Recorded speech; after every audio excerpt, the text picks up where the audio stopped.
आज रामायणातला सगळ्यात मोठा पाठ आहे जामवंताचा आणि दुसऱ्या नंबरचा देश संपत्ती सांगितलेली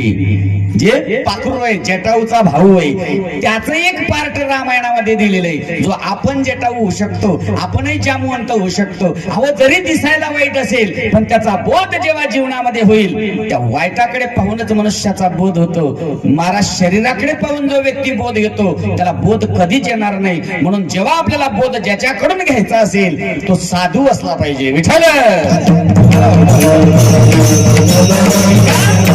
ज्यानं 6 धुतलेले असतील त्याचं नाव साधू आहे ज्याच्यात मध्ये 6 धुण्याचे कार्य असेल त्याचं नाव साधू आहे